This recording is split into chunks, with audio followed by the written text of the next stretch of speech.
You are standing at the crossroads of the ancient world. To your left, the deserts of Arabia. To your right, the mountains of Central Asia. Behind you, the ghost of Alexander the Great. And ahead of you, an empire so vast, so powerful, so ancient, that every civilization that rose after it borrowed something from its bones. This is not just a country. This is the oldest continuous civilization on Earth. And its story doesn't begin with kings or conquests. It begins with fire. If you've ever wondered why the modern world looks the way it does, why certain ideas about justice, religion, and empire feel so familiar, then you need to understand Iran. Because before Rome was Rome, before Greece was Greece, before the Bible was written, there was Persia. Stay with me, because this story is about to change everything you thought you knew. Somewhere around 550 BC, a man named Cyrus walked out of the mountains of Anshan and rewrote the rules of civilization. Not with cruelty, not with fire, with something far more dangerous: mercy. When Cyrus the Great conquered Babylon, the ancient world held its breath. Conquerors didn't spare cities. They burned them. They enslaved the people. They erased the gods. But Cyrus did something no one had ever done before. He let the people go. He returned their idols. He said, in writing, on a clay cylinder that still exists today, that every man had the right to worship as he pleased. The world's first declaration of human rights, carved in clay by a Persian king in the 6th century BC. This was the Achaemenid Empire. At its height, it stretched from Egypt to India, the largest empire the world had ever seen. And it wasn't held together by fear alone. It was held together by a system, roads that connected the known world, a postal service, a professional army, a bureaucracy so sophisticated that modern governments still echo its architecture.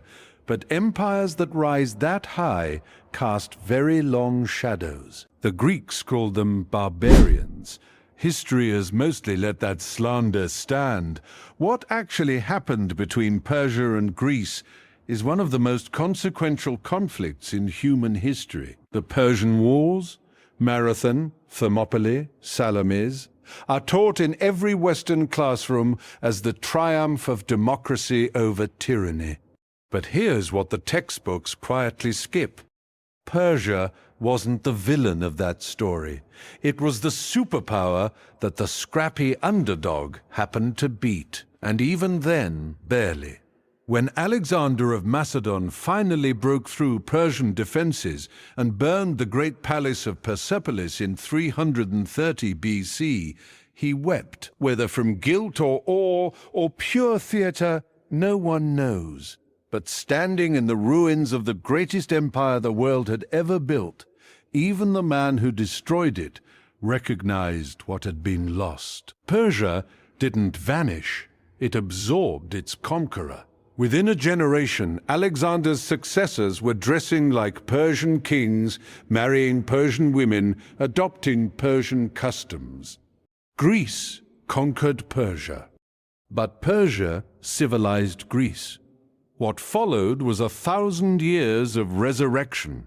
The Parthians, the Sassanids, dynasty after dynasty rising from the same ancient soil, rebuilding the same imperial idea that Iran was not just a place, but a concept, a civilization that could not be permanently destroyed because it was too deeply rooted in the identity of its people. The Sassanid Empire, which ruled from 224 to 651 AD, was Rome's greatest rival.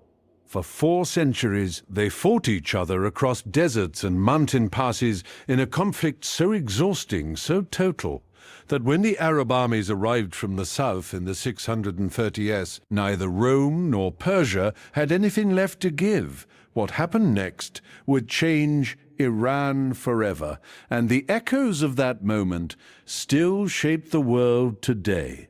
Islam came to Iran like a flood, fast, overwhelming, seemingly total.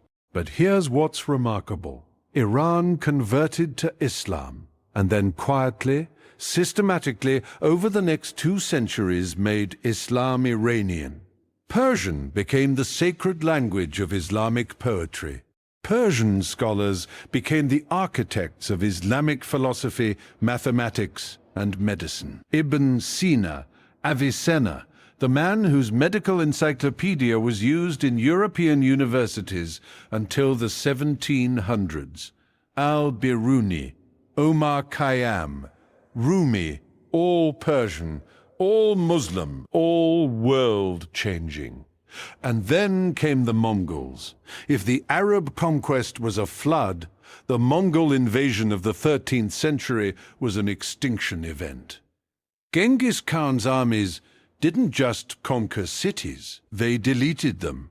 Isfahan, Nishapur, Merv, once among the largest cities in the world, reduced to fields of skulls.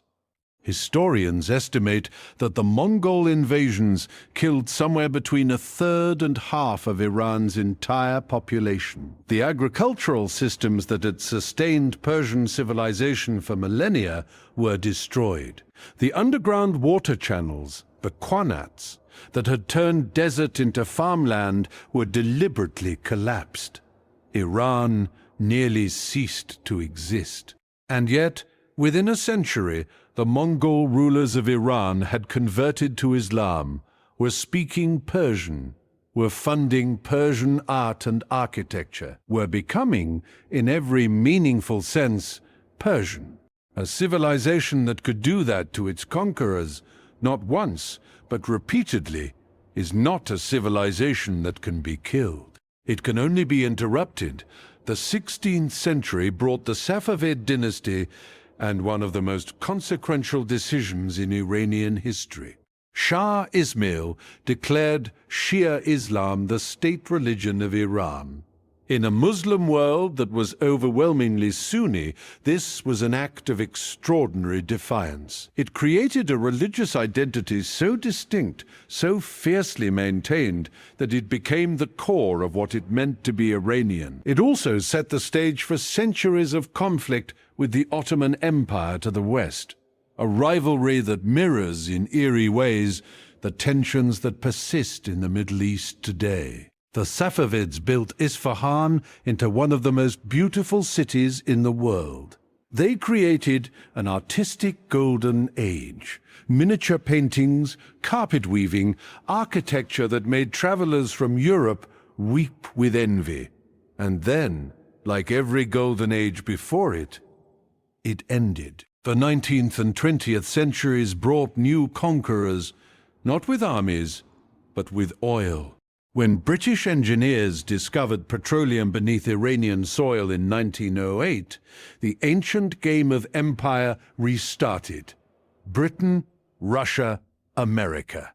Each power reaching into Iran, pulling out what it wanted, propping up rulers who would cooperate, removing those who wouldn't.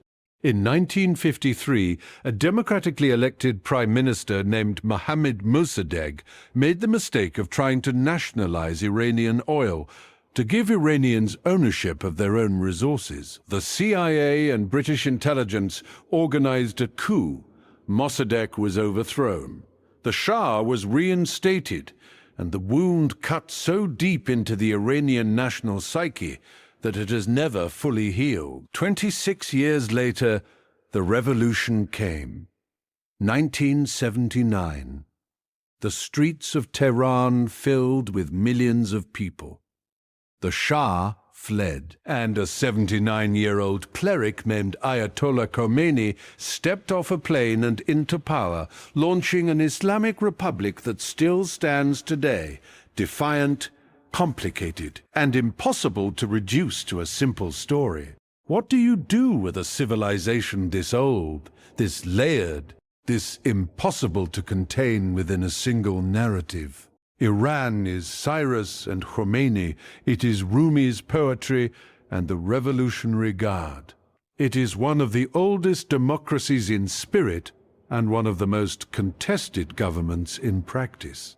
It is young people dancing in private apartments and ancient mosques echoing with prayer. It is a people who have survived Alexander, the Mongols, the British, the Americans, and are still stubbornly, irrediously Iranian. Every civilization tells a story about itself. Iran's story is that it cannot be finished. Every time the last chapter seems to have been written, a new one begins. The fire that Zoroaster lit in the mountains of ancient Persia, the sacred flame that was never supposed to go out, is still burning somewhere in Iran today, tended by a handful of remaining Zoroastrians, a thread of light running unbroken from the ancient world into this one. That flame has survived everything. Every conqueror, every century, every attempt to extinguish it. Maybe that's the real story of Iran. Not its empires or its wars or its revolutions, but the stubborn, enduring refusal of a civilization to disappear, no matter what history throws at it. The question is, what happens next?